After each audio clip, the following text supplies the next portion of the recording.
And he therefore added, "No thoughtful American can withhold sympathy as President Johnson ponders the gloomy choices that lie ahead." That is, sympathy for the president, but not his victims. The translation to the present moment is perfectly straightforward with a few changes of names. It's what you read today in the papers.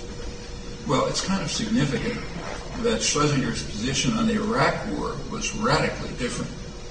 As the bombing of Iraq began, March 2003, he recalled the words of President Roosevelt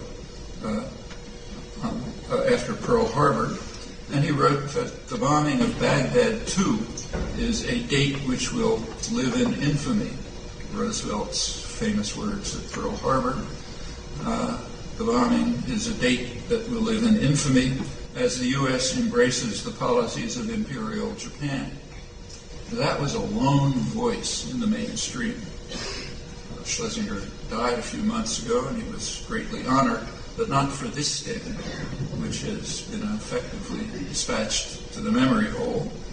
The prevailing attitudes about Iraq, the Iraq aggression, are much as in the case of Vietnam, benign in intent by definition, but becoming too costly to us as a result of the incompetence and the errors of the political leadership.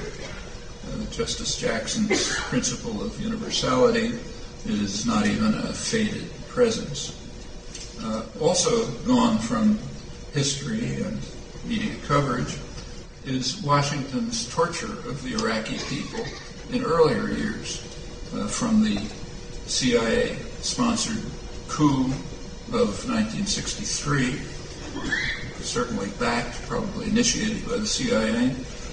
That's the coup that laid the basis for the rule of Saddam Hussein, a rule which Washington strongly supported from virtually its outset.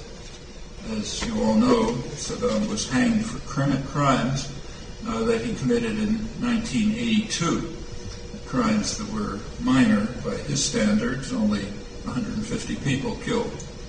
With impressive discipline, the media and commentators failed to notice that 1982 was an important year in U.S.-Iraq relations.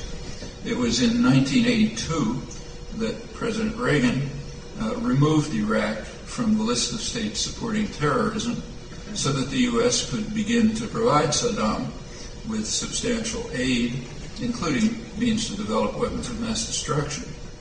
To firm up the deal, Reagan sent his special emissary to Baghdad named Donald Rumsfeld.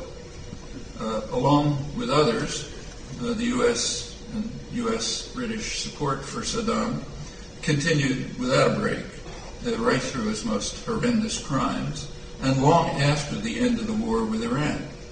In 1989, the Bush administration, first Bush administration, invited 3 Iraqi scientists to attend a detonation conference in Oregon, where they learned from experts all over the world how shockwaves detonate nuclear weapons.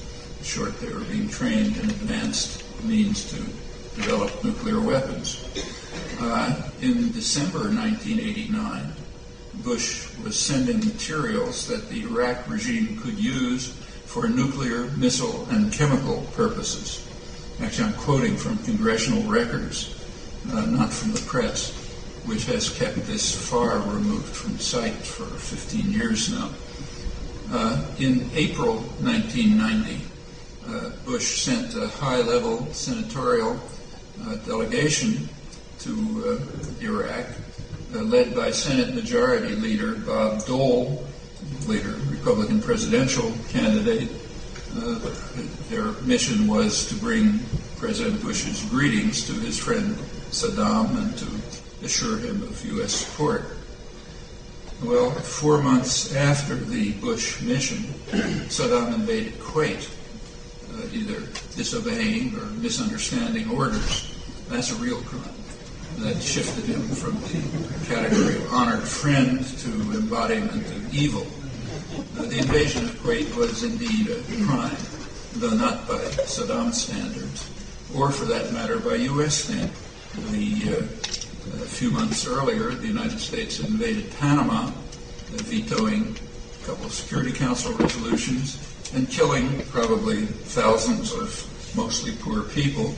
According to the victims, more than died in Saddam's invasion of Kuwait, though we don't know the details, because it's a firm principle of international affairs and moral culture that the victors do not permit investigation of their own crimes. So we only have the victims' reports. Well, those were the early days of U.S. torture of Iraqis, which continued without a break. At the time of the Iraqi invasion of Kuwait, American public opinion was strongly in favor of a diplomatic solution, a solution which would combine Iraqi withdrawal from Kuwait with international negotiations to settle the regional crisis. That's actually pretty much what Saddam had proposed, though the media politely withheld the information, except for one newspaper, Newsday, which is a suburban newspaper near New York on Long Island. It's kind of an interesting fact that right throughout the build-up to the war, officials in Washington were leaking information to Newsday, which it published. The U.S.-British attack devastated Iraqi civilian society, which it was aimed at, and it was followed by a return of support for Saddam Hussein, as he then turned to the slaughter of Shiites to suppress an uprising that probably would have overthrown him had he not been effectively authorized by Washington to crush him. And the reasons were not suppressed, they were frankly acknowledged. New York Times Mideast correspondent Alan Cowell, still the Mideast correspondent, he explained that there is a strikingly unanimous view among the United States and its allies, Britain and Saudi Arabia, that Saddam offered the West and the region a better hope for his country's stability than did those who have suffered his repression. So we therefore unhappily have to support Saddam's crushing of the rebellion. I'll return to the interesting concept stability, which is regularly invoked today too. Well, at that point, the task of torturing Iraqis was turned over to Bill Clinton.